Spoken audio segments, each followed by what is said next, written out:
Hello, friends. Today we will discuss a story that still raises many questions. Without further ado, let's get straight to the point. Truth is an interesting thing, especially if you know how to manipulate it well. Sometimes everything is so confusing that it's impossible to distinguish lies. But will this help avoid punishment for the heroine of today's story? Who is she? A cunning killer or a victim?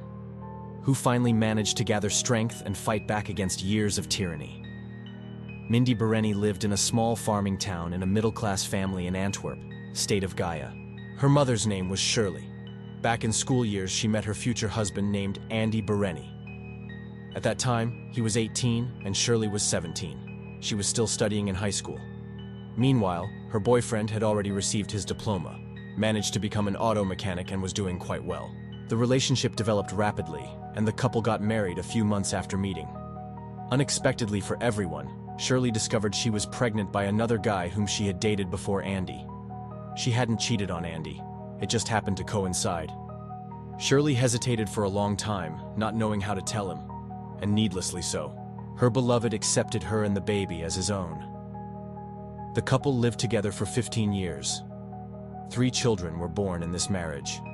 2 were Andy's children. But after a decade and a half of family happiness, they decided to divorce. Shirley gave up custody of her sons Steve and Scott, as well as 6-year-old Mindy. She feared she wouldn't be able to keep the children afloat as a single mother. As a result, all 3 went to live with their father. Mindy always loved her dad. It seemed these parental feelings were mutual. However, quite quickly, disturbing changes began to occur in the child's life. Later in life, Mindy recounted that around the age of 9, her father first called her into his bedroom and asked for a massage. Later, Mindy remembered this experience as sexual abuse. The girl at that time didn't understand what exactly was happening and obeyed. But according to her memories, it wasn't like a regular massage. The child understood something wasn't right. Eventually, she refused to go to her father's bedroom. From this moment, the man's attitude became much more cruel. Mindy began putting moral pressure on his children, insulted them, and could even use physical force. Eventually, the older brothers decided to leave home. Mindy got married again. It seemed this should fix the difficult family situation. Nevertheless, the father continued to strictly control the teenager. Mindy wanted to have fun with friends, like any schoolgirl. However, her father wouldn't allow it. He became very manipulative, especially when the story's heroine got older and started working at the nearest McDonald's. The man literally monitored her, even kept track of the mileage she drove in the car. Andy regularly searched his daughter's room and also recorded and listened to her phone conversations.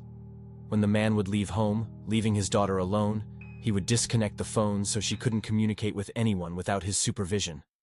Naturally, she wanted to maintain contact with peers, to be like other teenagers. But this angered her father. He often eavesdropped on Mindy's dialogues. If he didn't like something, he would immediately disconnect the phone from the network. The father insisted that his daughter must strictly obey, but she didn't want to. By the age of 16, Mindy's behavior became dangerous. The father repeatedly grabbed his daughter and choked her. If she resisted his tyranny, he would throw and hit her, but tried not to leave marks. However, Andy intimidated her. Therefore, she never told anyone anything. That same year, Mindy found out she was pregnant. Who was the father of the child is unknown. The girl was desperate. She couldn't imagine raising a baby in such an environment. Her father's behavior was simply unbearable. She seriously feared for her life and health. The atmosphere in the house only grew more tense. On September 27, 1995, during the day, Mindy returned home from her work shift and discovered that her father had searched her room again. This time, the ashtray she had hidden in the closet was missing. Andy was unhappy. He had previously said that if he caught her smoking again, it would be the last time he punished her. According to the schoolgirl, this sounded very threatening. The pregnant teenager was frightened. Her father pushed her to the breaking point, then calmly left on business. Later that same day, Mindy burst into his upstairs bedroom and grabbed the shotgun hanging on the wall. After this, she ran to the bathroom. The girl wanted to shoot herself. Andy wasn't home at that moment, but he was due back any minute. Everything happened at the very moment when she changed her mind and was going to return the shotgun to its place so the man wouldn't notice anything. Unfortunately, Mindy didn't make it in time. When Andy opened the door and saw his daughter with the weapon in her hands, he immediately flew into a rage and attacked her.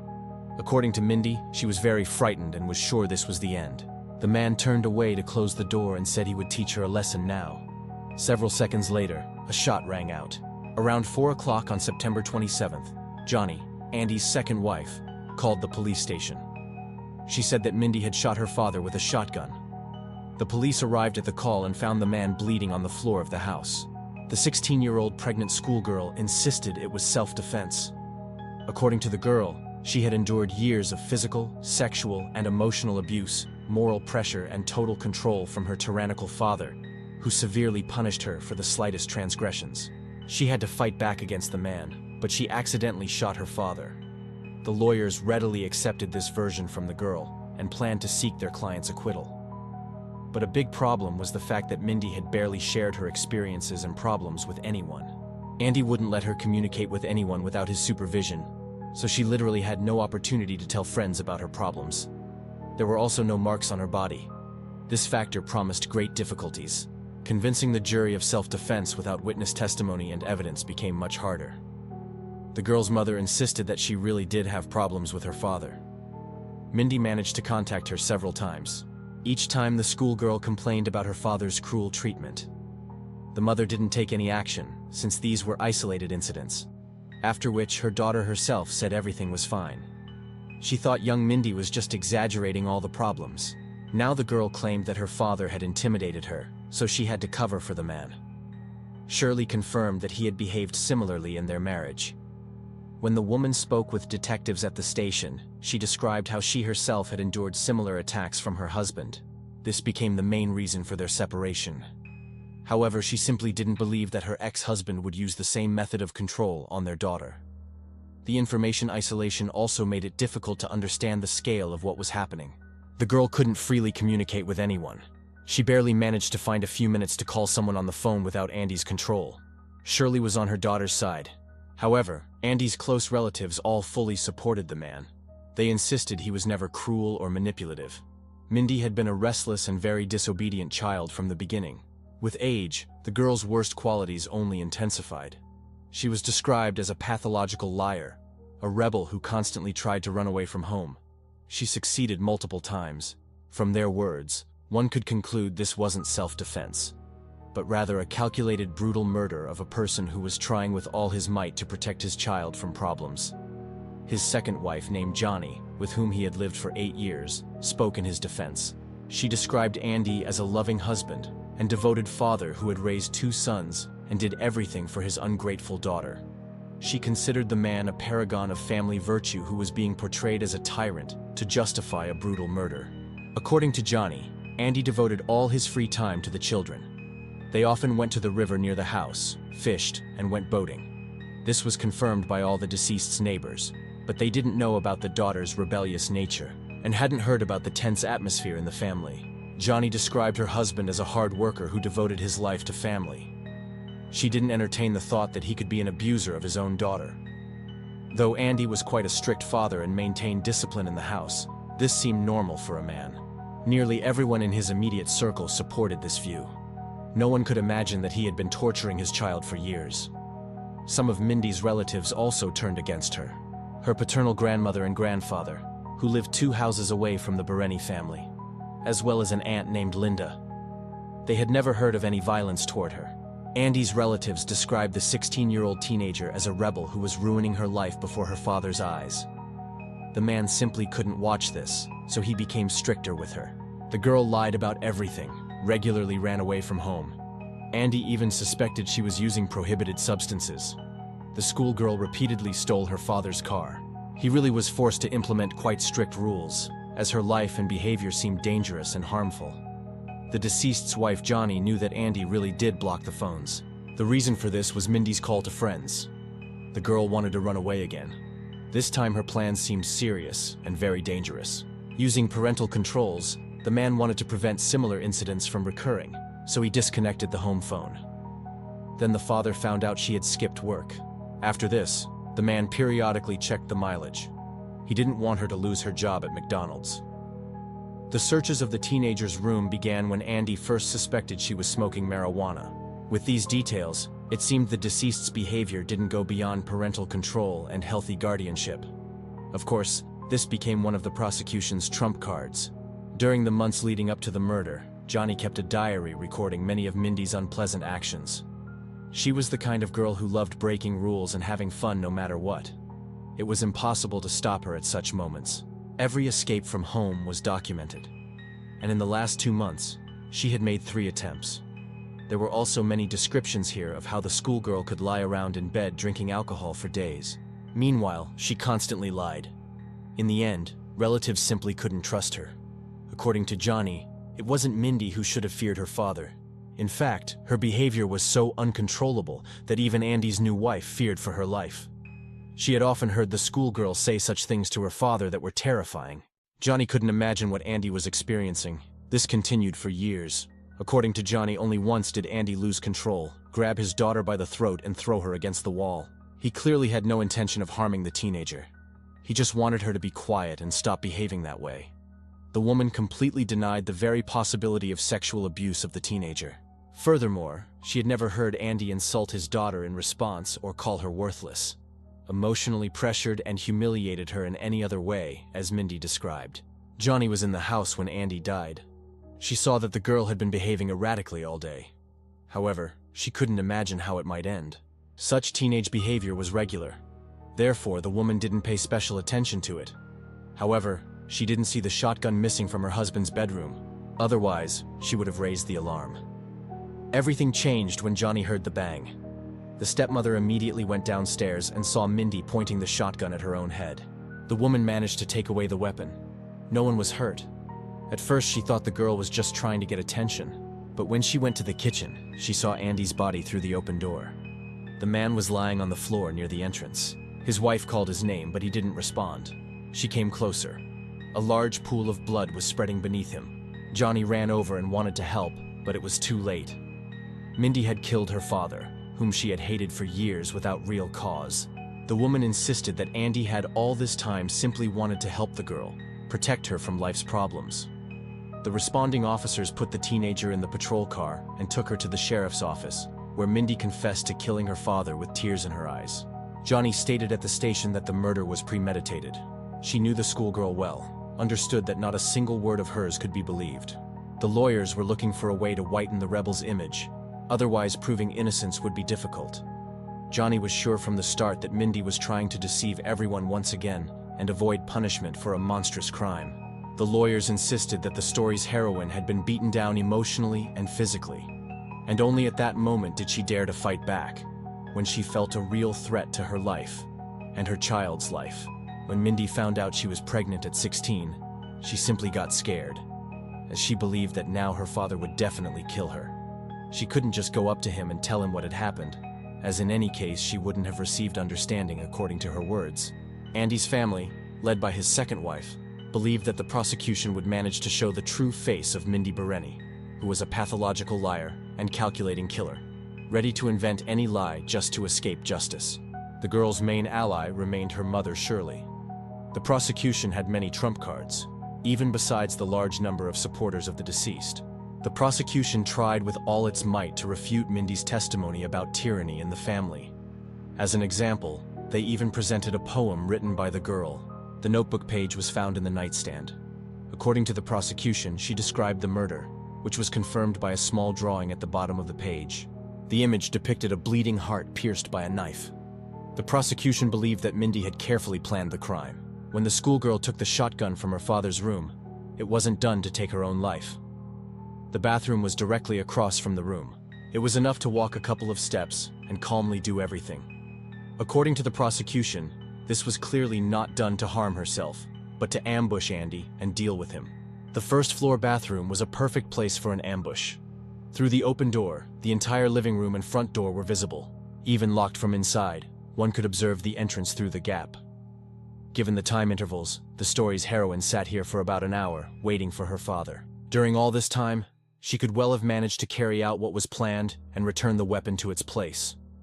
Additionally, forensics concluded that the man received the shotgun blast in his back. This contradicted the girl's words, claiming he had attacked first. Hardly could a man have done this facing backward. A witness from among the neighbors testified for the prosecution. According to the man, at the time of the tragedy he was approximately 40 meters from the house. When Andy opened the door, everything was quiet. The neighbor didn't hear him yelling or threatening, as Mindy claimed. Andy simply entered the house, and just 10 seconds later a shot rang out. The lawyers continued to insist this was about a tormented girl who simply feared for her life. She was forced to defend it by any possible means, as she was preparing to become a mother, despite her young age. A very valuable witness testified for the defense, biological mother Mindy Bereni. She also described Andy as a cruel and offensive manipulator who mistreated both her and their older sons. The woman insisted that the tyrant loved making the whole family sit at the kitchen table for hours, simultaneously humiliating and insulting them, clearly deriving pleasure from it. Now she understood that during their life together, Mindy hadn't been subjected to such attacks only because she was too small. But when the woman left, his anger switched to their daughter. Everything changed only at age 15, when Mindy first called Shirley and said she could no longer endure Andy's pressure. During this period, the schoolgirl's condition was truly depressing. She was even admitted to a clinic where they diagnosed depression and obsessive thoughts of voluntary departure from life. She spent 9 days here taking medication, after which her condition was deemed satisfactory and she was discharged home. Due to fear that she would be treated badly, the girl was afraid to tell about this incident. She didn't want to return to the hospital again. Therefore, she withdrew and kept everything that happened within the house walls to herself. Of course, this didn't work. Her father's pressure and attacks continued. According to Mindy, all this led to paranoia and extremes. She felt caged and couldn't get away from her tyrannical father anywhere. To somehow dull the fears and hurts, she began using alcohol and smoking weed. All this led to social services getting involved.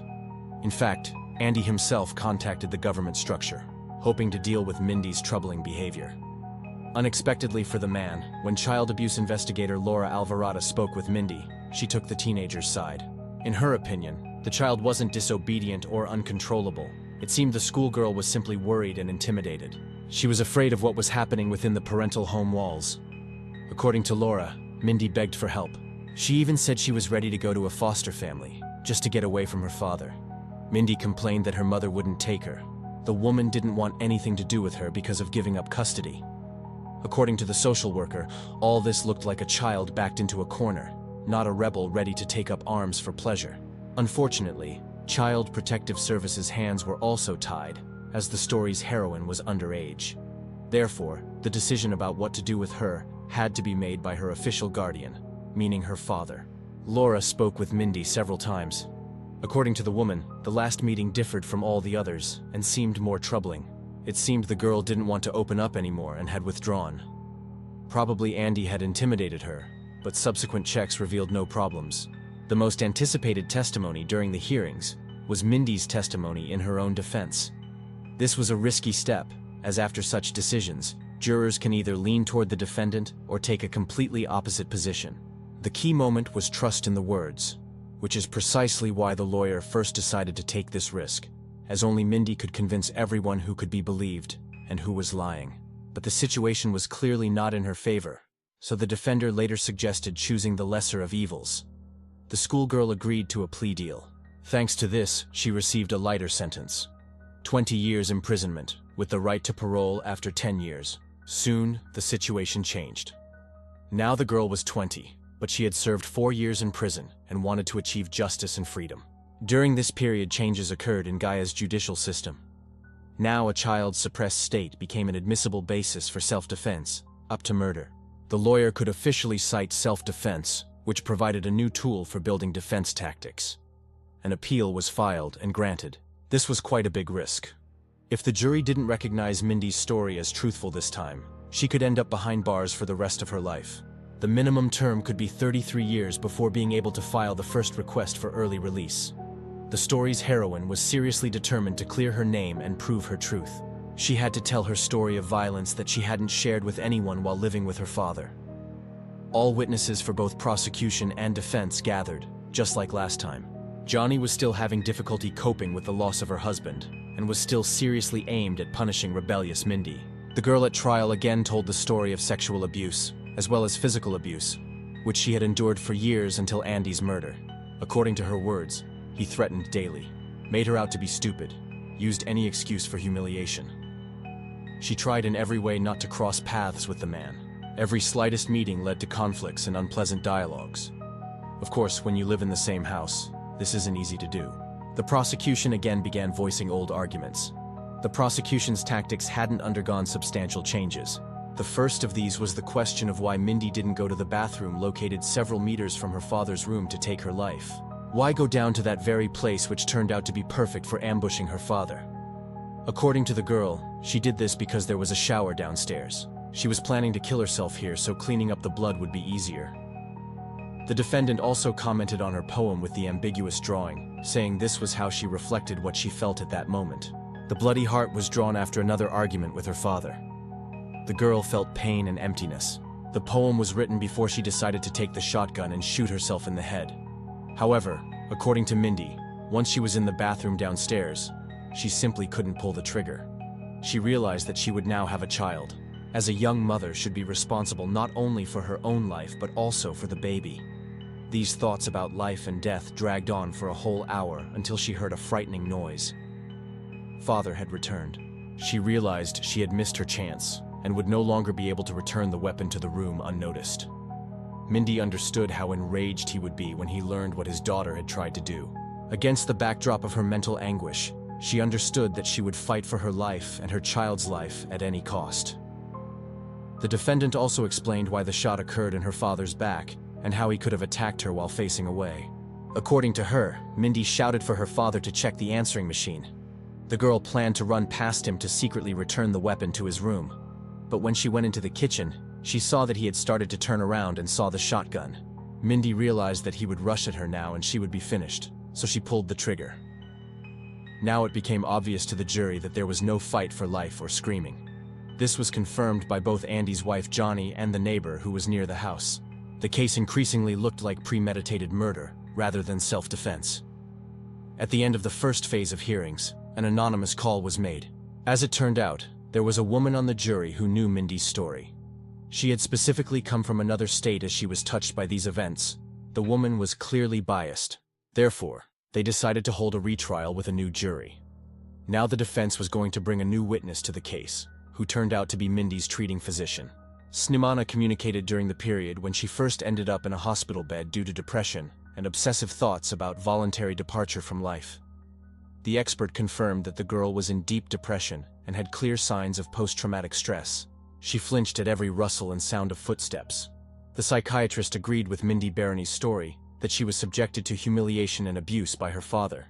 Therefore, her self-defense proved quite natural, especially against the backdrop of fear for her life and the baby's health. Both sides had trump cards in these debates. As it turned out, the prosecution had saved the most important witnesses for last. They also had a specialist in psychiatry who completely denied the conclusions of the expert from the clinic where Mindy was treated. An even bigger blow for the defendant were the words of her blood brothers, who denied the facts of domestic violence in the family that the mother and sister constantly spoke about. However, they refused to testify in court, so they couldn't cause much damage to the girl. As a result, after 24 hours of discussion, the jury concluded that Mindy Bereni was guilty of premeditated murder of her father. In the end, she was sentenced to life imprisonment with the possibility of parole after 23 years. The lawyers and Mindy herself were shocked by this decision. They didn't expect the situation to only get worse. The defendant's mother Shirley couldn't contain herself and right in the courthouse rushed toward the Bereni family, accusing them of being pure evil and wanting to unjustly rot her daughter in prison. In turn, Johnny and all of Andy's close ones were satisfied with the verdict, as they managed to clear the good name of a man who had put everything on the line to protect his daughter and help her avoid life's problems. Unfortunately, it cost him his life. What happened to Mindy's child is not reported. In one interview, she said that she always knew she had done wrong, but the desperation and fear she felt were inevitable, and she had to take the life of her father, the tyrant. But who was really lying? Mindy with her difficult childhood, or the Bereni family, covering for an abuser and tyrant? Thank you all for watching. Very interested to hear your opinions in the comments. Sure, we'll have plenty to discuss. As always, see you in the next videos.